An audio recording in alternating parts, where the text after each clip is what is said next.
Things, faces, friends, places, years and moments half forgotten. Laughs, fears, songs, tears. Memories are made of this.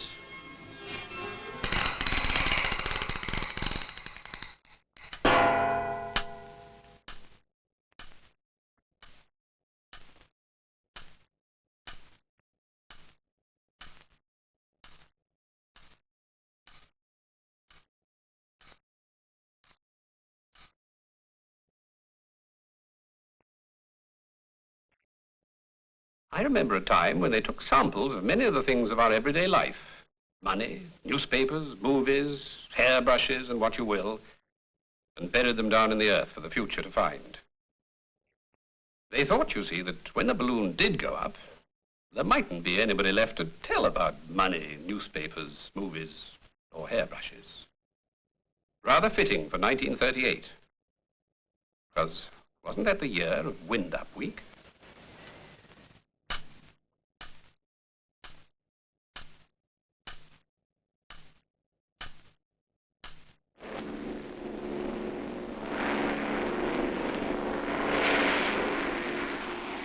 Over the countryside and villages of Britain in 1938, the sound of a new man-made wind.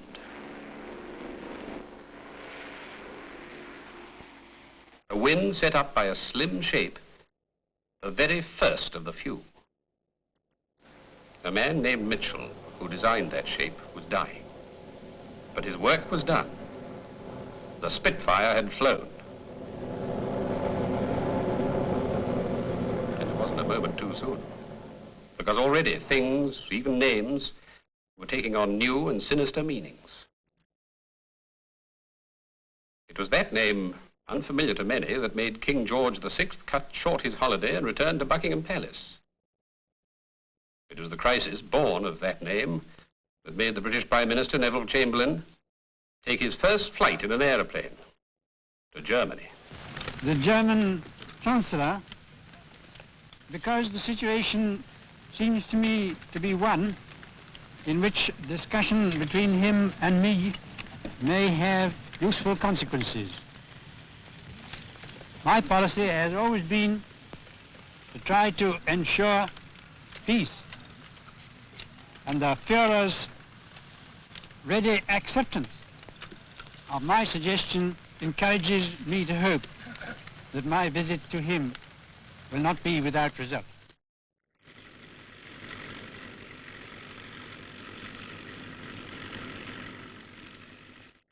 And so off he went into the blue, off to an eagle's nest high in the German mountains, there to talk to a man with a moustache about this place, Czechoslovakia. Because this was a time when countries and frontiers seemed to have lost their accustomed stability. Listen to President Franklin Delano Roosevelt on the subject of neighborliness.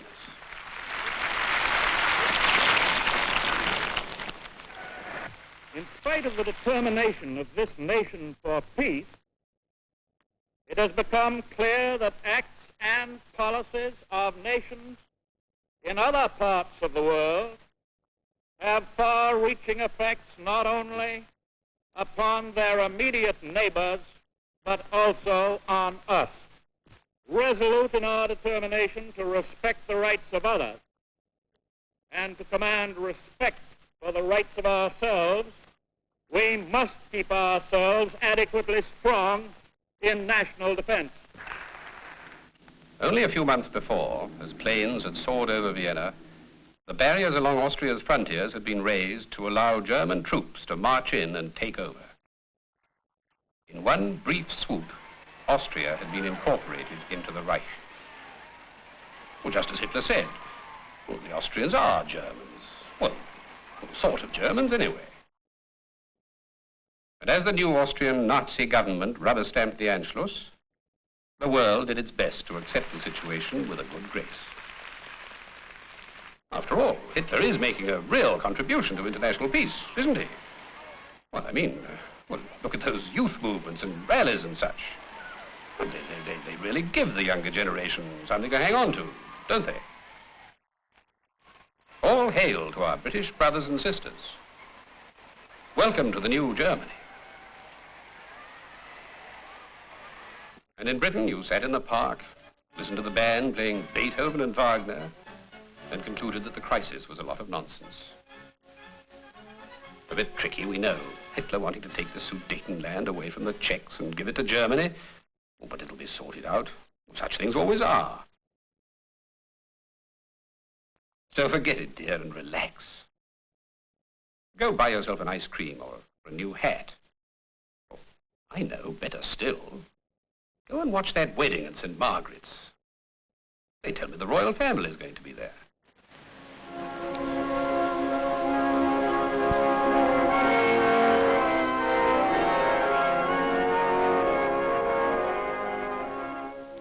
Such was the face of Britain in 1938. But behind were other things, not quite so pleasant. Factories turning out, of all things, civilian gas masks. Lots of talk about ARP, as they called it, and public money squandered on plastering walls with notices about it. Air raid precautions. But already in the world, ARP had a very real meaning. Yes. You could get a much better training in ARP in Shanghai than you could at the town hall round the corner. As the Japanese bombers droned away from yet another attack, Shanghai called upon all her citizens for greater effort in fighting off the invaders. For China now, war was commonplace and everyday life. You'd known it for so long, you'd got used to it. Almost. But you never got used to being angry. Relentlessly, the Japanese marched on deep into China, into Hankow and other great cities. But having once marched in, would they be able to march out again? For China was that sort of place.